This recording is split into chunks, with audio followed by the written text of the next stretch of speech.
8 wheels bike.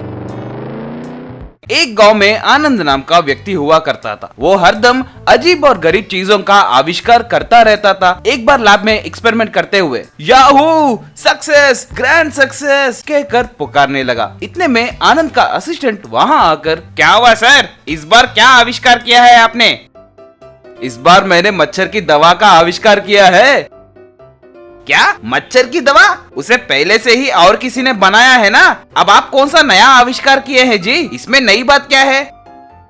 पागल, ये मच्छरों की दवा है। हम जैसे दारू पीकर खुश होते हैं, उसी तरह मच्छर को भी पीने का मन करता होगा ना, इसीलिए ये आविष्कार किया है मैंने।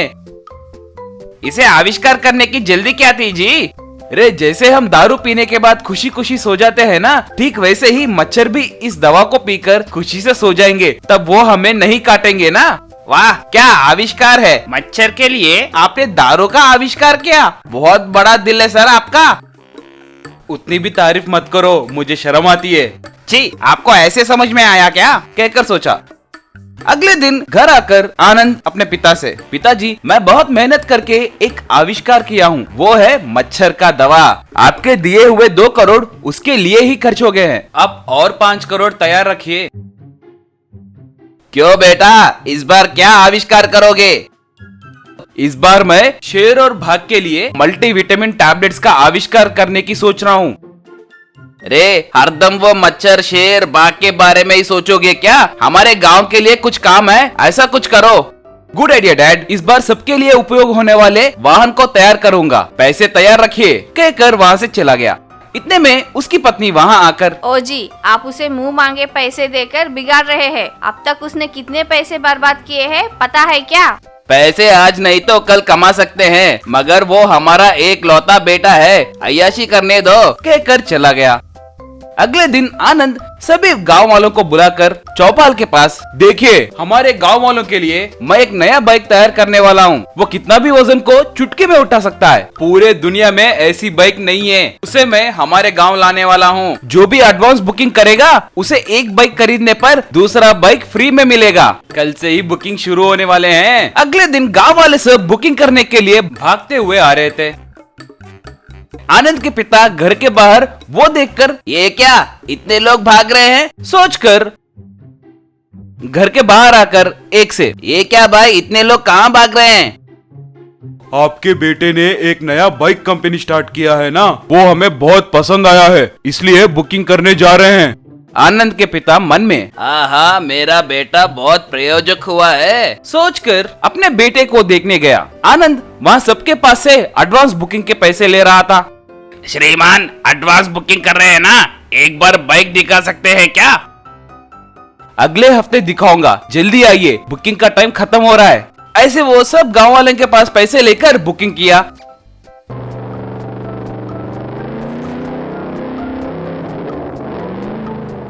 एक हफ्ते के बाद आनंद चौपाल के पास उसके तैयार किए गए 8 व्हील बाइक को लाकर दिखाया।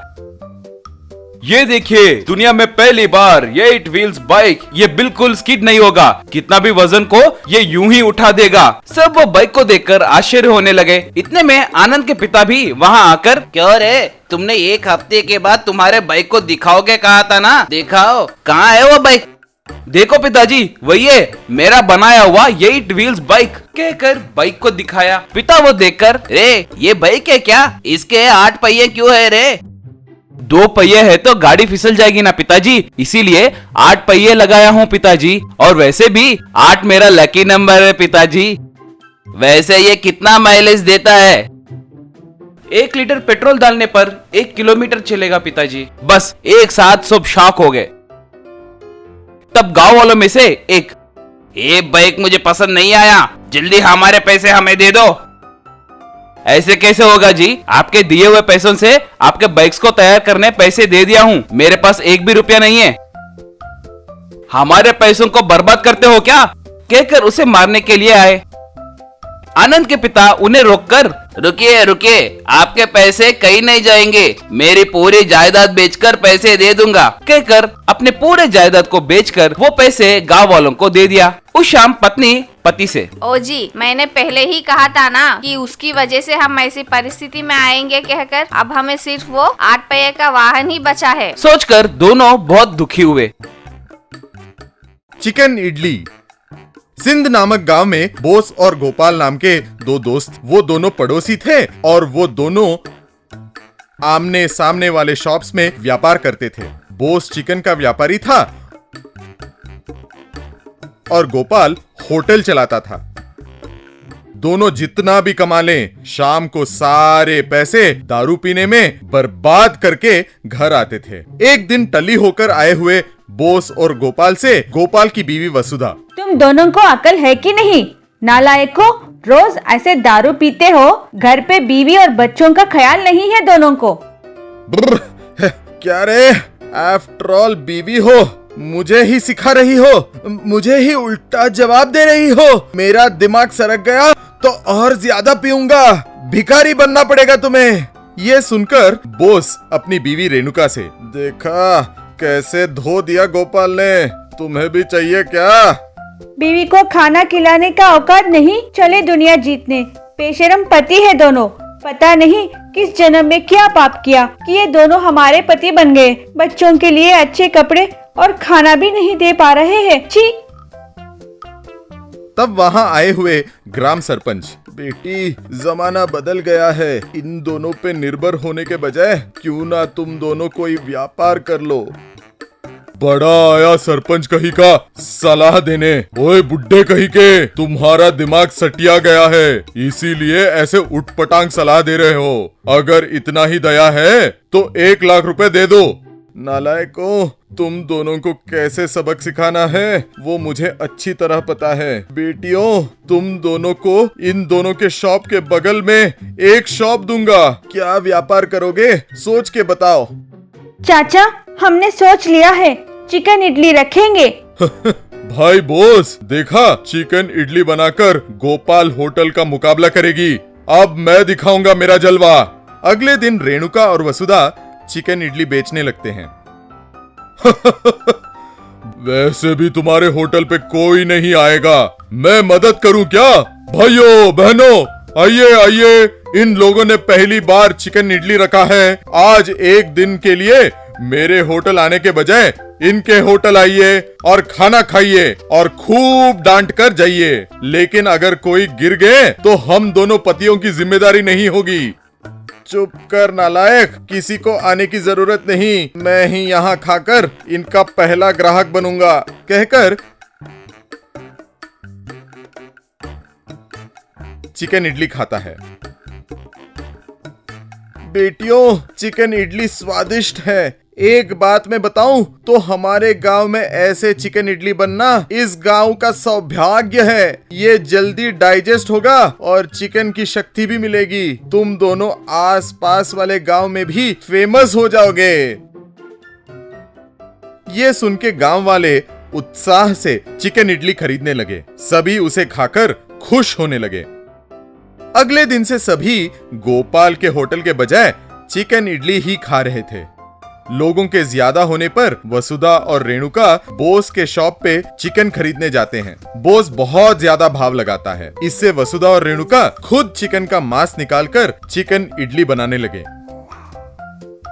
इससे बोस का व्यापार पूरी तरह गिर जाता है। एक दिन बहुत पीकर बोस गोपाल से, अगर इन दोनों का व्यापार ऐसा ही चलता गया तो थोड़े दिनों में हम दोनों को उन्हीं के शॉप के सामने भीख मांगनी पड़ेगी। घर पे भी हमें भाव नहीं दे रहे हैं, बचे हुए चिकन इडली को खाने में दे रहे हैं। अगर उनको मात नहीं दिया तो दूसरे बेवड़ों के सामने हमारी नाक कट जाएगी। इसीलिए उनके चिकन इडली शॉप को नष्ट कर देंगे। चलो।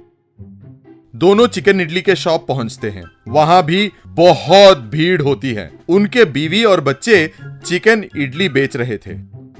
देखा, ये दोनों रात को भी चिकन इडली बेच रहे हैं, इनको नहीं छोड़ना चाहिए, कहकर शॉप में जाकर उनको मारने वाले थे। ये देखकर गांव वाले करके पीटते हैं। उनको पीटते हुए देख दोनों बीवियां गांव वालों को उन्हें ना मारने की विनती करते हैं। देखा नालायकों, तुम दोनों के इतना करने के बाद भी तुम्हारे बीवी बच्चे कैसे बचा रहे हैं तुम्हें। लानत है तुम्हारी जिंदगी पे, कहकर चले जाते हैं। बोस का बड़ा बेटा सुरेश। सॉरी पापा, मेरी वजह से आपको मार पड़ी, और मारो हमें, हम नहीं रोएंगे। ये देखकर गोपाल और बोस उनके बीवी बच्चों से माफी मांगते हैं। Gent car versus mini car. एक बड़ा जमींदार को एक बेटा रघु और एक बेटी करुणा हुआ करते थे। रघु बहुत लालची था, लेकिन बेटी करुणा बहुत होशियार थी। कुछ दिनों के बाद जमींदार जी का देहांत हो गया था। तब रघु पूरा जायदाद को उनको ही मिलना है कहकर उस गांव के मुखिया के साथ हाथ मिलाकर पंचायत लगवाया था। पंचायत में वो मुखिया, देखिए रघु और करुणा, तुम्हारे पिताजी का जायदाद को तुम दोनों को बांटता हूँ। रघु को 80% और करुणा को 20% की जायदाद देने के लिए मैंने तय किया। तब रघु मासूम बनकर, हमारे गांव के मुखिया जी जैसे कहते हैं वैसे मुझे इनकार है। अरे ये क्या, मेरे पिताजी के लिए हम दोनों बराबर है, इसलिए जायदाद को हम दोनों को बराबर बांटना चाहिए। बात सच है, लेकिन लड़कों को ज्यादा जिम्मेदारी रहता है, इसलिए जायदाद में ज्यादा देना चाहिए। आज के जमाने में जिम्मेदारी एक को ज्यादा एक को कम ऐसा नहीं होता है मुखिया जी।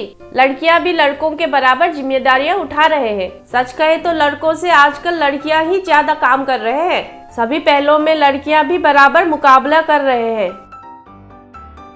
ऐसा है तो मैं तुम दोनों के बीच में एक प्रतियोगिता लगाता हूँ। अगर तुम उसमें जीत गई तो जायदाद बराबर बांटता हूँ। ठीक है, मैं मुकाबला के लिए तैयार हूँ। तुम्हारे पिताजी को गाड़ियों का बहुत शौक था, इसलिए तुम दोनों के बीच में मैं एक कार रेस लगाता हूँ। कौन पहला आता है उनको पूरा जायदाद दिया जाएगा। रघु और करुणा दोनों मुकाबले के लिए मंजूर हो गए थे। उस रात को रघु एक जेंट कार को तैयार किया। रघु तब मन में, ये कार कौन सा भी रेस को यूं ही जीत लेगी कहकर बहुत खुश होने लगा। अगले दिन रघु उस जेंट कार के साथ आया था। उस कार को देखकर करुणा हैरान हो गई थी। तब करुणा रघु से, ये क्या है भैया, इतना जायंट कार को लेकर आए हो? मेरी मदद करने की वजह तुम ऐसे करते हो? वो सब मुझे मालूम नहीं है, रेस बोले तो रेस ही है। तब रेस शुरू हुआ था। रघु उनके कार में करुणा के कार से यूं ही आगे निकलकर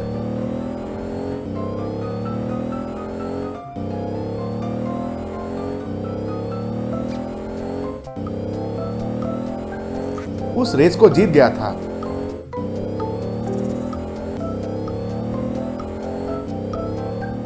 गांव के मुखिया तब करुणा के पास आकर, देखा बेटी, लड़कियां आदमी से सभी पहलुओं में बराबर नहीं होते हैं, कहकर बहुत मजाक किया। तब करुणा बहुत सोचकर, देखिए, आपने जैसे बोले वैसे ये रेस हुआ था, लेकिन मैं जो बोलने वाले रेस में जीत कर दिखाइए, तब मानूंगी कि आप जैसे मर्द हमसे ताकतवर है। कौन सा भी रेस के लिए मैं तैयार हूँ, बोलो कौन सा रेस करना है। ये मामूली रेस नहीं है, ये एक स्ट्रीट रेस है। बोले तो गलियों में घूमना है और रेस को जीतना है। मैं जो कहे गंतव्य को कौन पहले पहुंचता है वही रेस जीतेगा। गांव की मुखिया तब उस रेस को शुरू किया। करुणा तब उनकी मिनी कार में गांव के गलियों में बहुत आसानी से चलाने लगी, लेकिन रघु को उनके जेंट कार को उस गलियों में घुसाने के लिए बहुत मुश्किल हो रहा था। आखिर में रघु गंतव्य पहुंचकर देखा तो करुणा वहां पहले से ही पहुंच गई थी। ऐसे करुणा उस स्ट्रीट रेस में जीत गई। करुणा तब गांव की मुखिया से, देखा मुखिया जी, हम लड़कियां भी आप मर्द के बराबर पैदा हुए हैं। भगवान सबको एक ही तरह पैदा किया है। आदमी और औरत का फर्क छोड़कर इस जमाने में लड़कियों की आदत जब करते हैं तभी ये समाज अच्छा है कहकर मैं मानती हूँ। तब वो गांव के मुखिया बहुत शर्मिंदा हो गया और कुछ नहीं कर पाया और जमींदार की जायदाद को उन दोनों को बराबर बांट दिया।